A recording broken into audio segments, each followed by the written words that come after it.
Object at 2f1। तो अब देखिए ये f1 है और ये 2f1 है, 2f1 के ऊपर रख दिया, ये f1 है, f2 sorry, and this is 2f2। ठीक है, तरीका वही, एक रे यहां से पैरेलल गई, ये पैरेलल गई, after refraction it will pass through focus, तो ये फोकस से पास करवा दो। आप भी जब बनाओगे बिल्कुल फोकस से इसको पास करवाओ। और ये दूसरी रे ये ऑप्टिकल सेंटर से पास हो गई, ये यहाँ पे जाएगी, ये यहाँ पे जाएगी, दोनों इंटरसेक्ट यहाँ पे हुए। तीसरा इसमें नहीं बना है लेकिन हम बना सकते हैं तीसरे के लिए। तीसरी अगर फोकस से पास हो रही है तो ये after refraction it will become parallel, और आप देखोगे कि ये भी इसी पॉइंट पे इंटरसेक्ट कर रही है। ठीक है, तो इसमें अगर हम देखें तो पोजीशन ऑफ द ऑब्जेक्ट ये एट 2f1 है, ये 2f1 पे रखा। पोजीशन ऑफ द इमेज आप देखोगे यहाँ पे 2f2 पे आ रही है, तो अगर यहाँ पे 2f1 पे रखा तो 2f2 पे इमेज इसकी फॉर्म हो गई। फिर साइज ऑफ द इमेज आप देखोगे अगर यहाँ पे रखा तो उसी के बराबर साइज आ रही, और जबकि इसकी पिछली वाली जब वो हमने देखा था तो पिछले वाले केस के अंदर इसकी इमेज छोटी थी, यहाँ पे सेम साइज हो गई।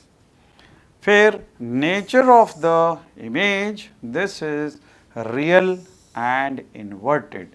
रियल इसलिए क्योंकि इसको हम उसमें स्क्रीन के ऊपर ऑब्टेन कर सकते हैं, और इधर ये एरो ऊपर है लेकिन यहाँ पे ये इमेज इन्वर्टेड बन रही है।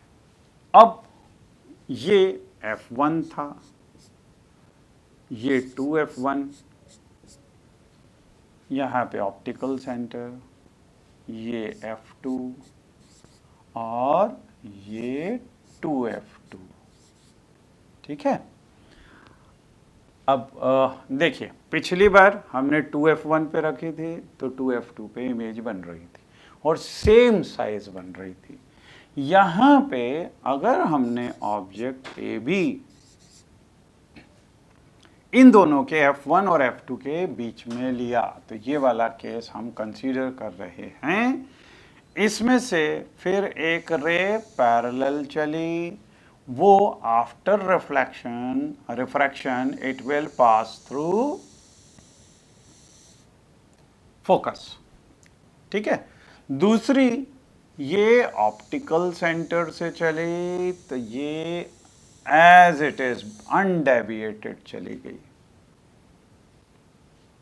ठीक है, अब यहाँ पे तीसरी नहीं बना सकते, क्योंकि तीसरी अगर आप बनाएंगे तो ये देखिए तो लेंस के भी उधर से हो चली गई, तो इसीलिए तीसरी की ज़रूरत नहीं है, दो से ही इमेज फॉर्म करेंगे। और जहाँ पे ये इंटरसेक्ट कर रहे हैं ये बी डैश और यहाँ पे ए डैश।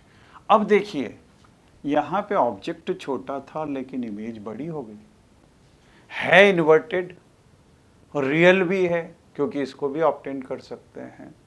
तो हमने ये देखा था कि अगर 2f1 के पहले अगर रखते हैं तो ऑब्जेक्ट की इमेज छोटी बन रही थी, f2 और 2f2 के बीच में बन रही थी, लेकिन जब इसको f1 और 2f2 के बीच में ले रहे हैं तो इसकी इमेज बड़ी बन रही है और 2f2 के दूसरी साइड बन रही है। मतलब एक दूसरे के कॉन्वर्स टाइप की चीज़ें हैं कि अगर हम ऑब्जेक्ट को 2f1 के इधर रखेंगे तो इमेज f2 और 2f2 के बीच में बन रही है, और यहाँ पे ऑब्जेक्ट बड़ा था, इमेज छोटी थी। लेकिन जब इसको f1 और f2 के बीच में रख रहे हैं ऑब्जेक्ट को, तो इसकी इमेज 2f2 के दूसरी साइड बन रही है, उससे भी दूर बन रही है, लेकिन इमेज बड़ी बन रही है। ठीक है, तो पोजीशन ऑफ द ऑब्जेक्ट ये f1 और 2f1 के बीच में है। पोजीशन ऑफ द इमेज ये बियॉन्ड 2f2 है, this is beyond 2f2। Size of the image ये देखो ये बड़ी है, तो this is enlarged. Then nature of the image अगर हम देखें तो रियल तो है, इसको ऑब्टेन कर सकते हैं स्क्रीन पे, और इन्वर्टेड भी है, ये उल्टी भी बनी हुई है। नाउ नेक्स्ट केसेस, तो हमने पहले ये F1, F2 sorry 2F1, then this is F2 and this is 2F2, ठीक है। अच्छा, तो हमने सबसे पहले तो 2F2 का F1 के दूर ली, उससे भी दूर लिया, फिर F1 के 2F1 के ऊपर, फिर बीच में, और अब आ गया F1 के ऊपर। तो जब F1 के ऊपर ऑब्जेक्ट रखेंगे, एक रे पैरेलल वाले, after refraction this will pass through focus F2, और जो ऑप्टिकल सेंटर से पास हो रही है वो अनडेविएटेड जा रही है। You will find that both these rays are parallel, ये एक दूसरे के पैरेलल हो गई, मतलब ये इन्फिनिटी पे मिलेगी, इन्फिनिटी पे बनेगी, और ये वहाँ से इन्फिनिटी से अगर इसको परपेंडिकुलर ड्रॉ किया तो this will be highly enlarged, will it be. तो यहाँ पे अगर हम देखें, position of the object we kept at focus F1, position of the image at infinity, बिल्कुल ऐसा ही हमने मिरर में भी देखा था कि अगर हमने फोकस पे रख दिया तो इमेज इन्फिनिटी पे बन रही थी। Then size of the image, this is infinitely large और हाईली एनलार्ज, क्योंकि इन्फिनिटी पे मिल रही है, तो वहाँ से परपेंडिकुलर ड्रॉ करेंगे तो बहुत बड़ी इमेज है। नेचर ऑफ द इमेज, अब देखिए दूसरी साइड है, सो दिस इज रियल, और हर इमेज इसके अंदर इन्वर्टेड ही बनती है। तो जैसे हमने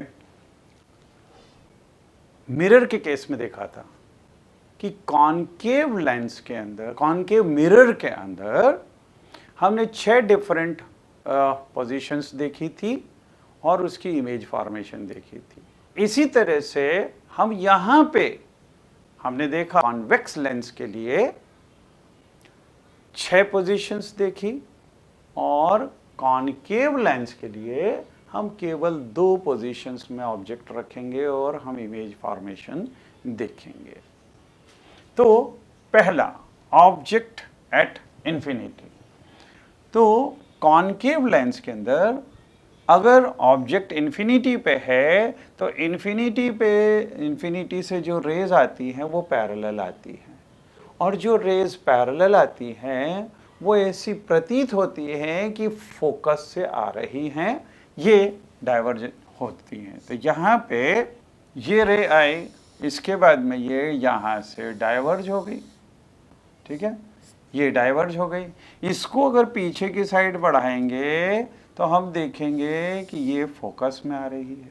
ऐसे इसको भी, ये भी जब रिफ्रैक्ट होगी तो दूर हटेगी, इसको अगर पीछे की साइड अगर हम बढ़ाएंगे तो ये फोकस से आती हुई महसूस होगी।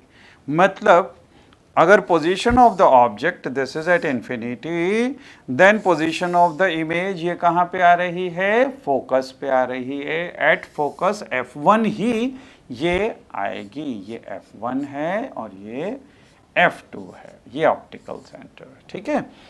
और साइज ऑफ द इमेज कितनी है, अब ये तो पॉइंट इमेज है, तो highly diminished means this is point sized.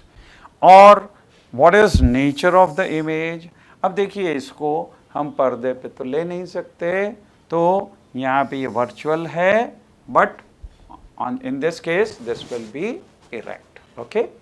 Then next position is object between infinity and optical center।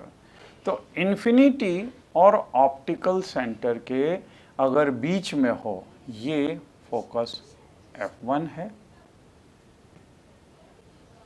ठीक है।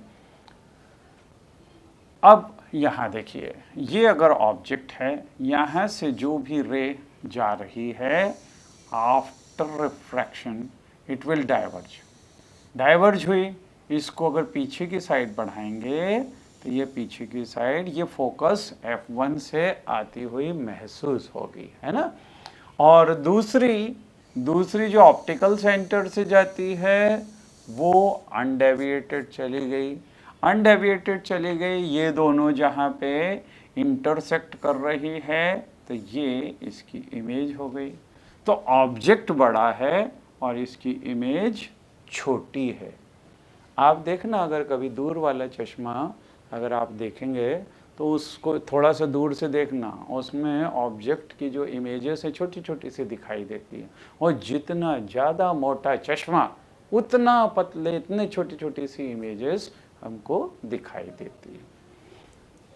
तो इस केस के अंदर position of the object, this is between infinity and optical centre, इन दोनों के बीच में है।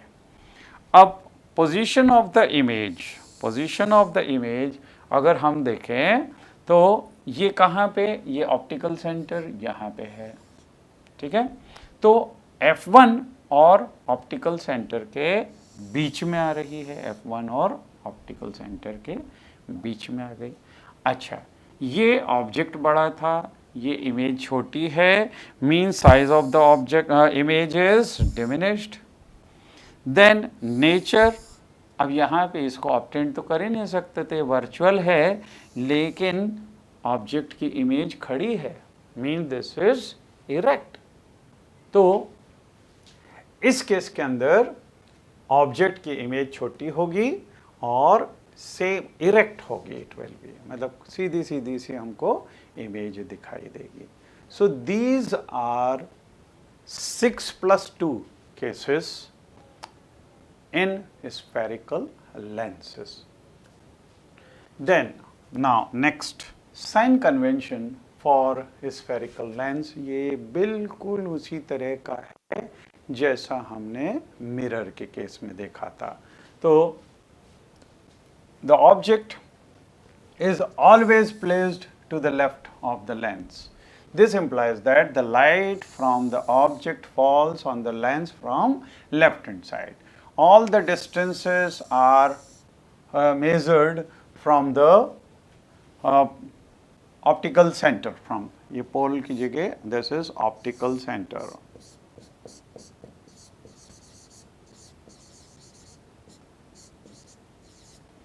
Then all the distance measured to the right of the origin वो पॉजिटिव होंगे, और जो डिस्टेंसेस लेफ्ट साइड वाले होंगे दे विल बी नेगेटिव।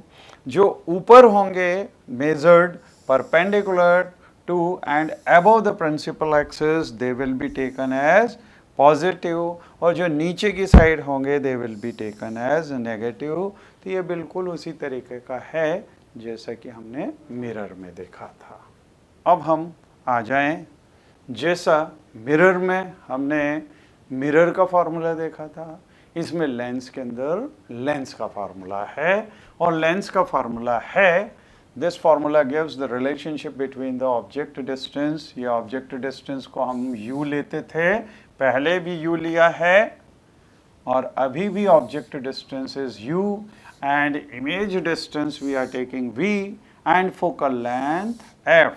तो 1/v minus 1/u is equal to 1/f, ठीक है।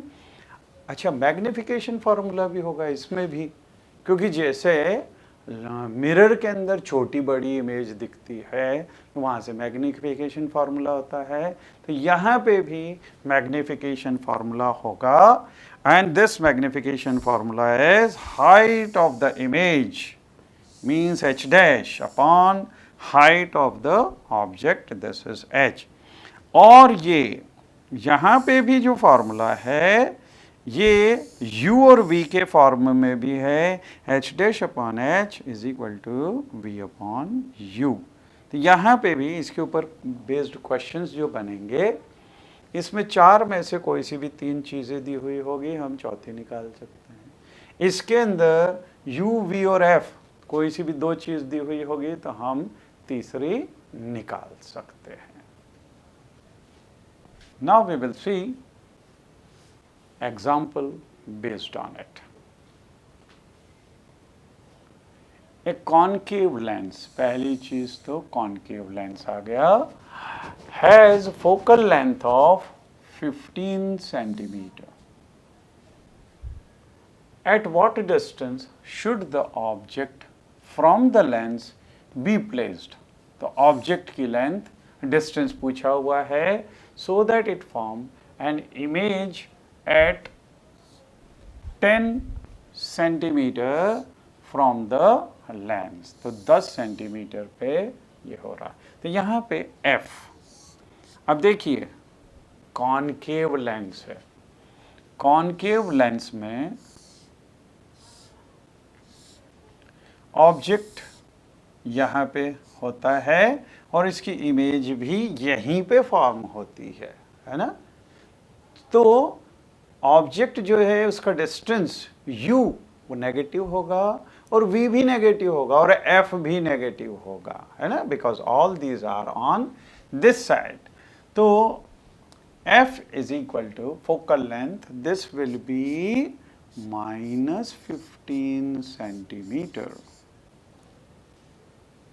ठीक है, और यहाँ पे दिया हुआ है at what distance should the object from the lens be placed, means u is equal to, we want to find so as to form the image at 10 centimeter from the lens, means v is also given to be equal to, देखिए इसकी image भी इसी side बनती है, so this is -10 centimetre. ठीक है, हमको u निकालना है। We know 1 upon v minus 1 upon u is equal to 1 upon f, right? So 1 upon v means 1 upon -10 minus 1 upon u is equal to 1 upon f means 1 upon -15। ठीक है, इसको u को उधर शिफ्ट कर लो, इसको इधर शिफ्ट कर लो, तो ये प्लस हो जाएगा, मीन्स 1/15 और -1/10 विल बी इक्वल टू, ये उधर गया तो प्लस हो गया तो 1/u, right, means 1/u is equal to, we can take LCM, LCM will be 30, right? तो यहाँ पे this will be 2 minus 3, means this is -1/30. So u will be equal to -30 centimetre. मतलब ऑब्जेक्ट यहीं पे ही होगा, वो वैसे भी ऑब्जेक्ट तो लेफ्ट साइड में ही लेते हैं और लेफ्ट साइड है मतलब वो नेगेटिव है। ठीक है, and find the magnification produced by the lens. So magnification will be, magnification we have seen, this is v upon u, means v is -10 and upon u is -30, so minus and minus will cancel, so this is 1/3। इसका मतलब क्या है कि object जितना है उसकी image उसकी 1/3 होगी, है ना। तो ये मैग्निफिकेशन मतलब वो छोटी इमेज उसकी बनेगी, this is the meaning of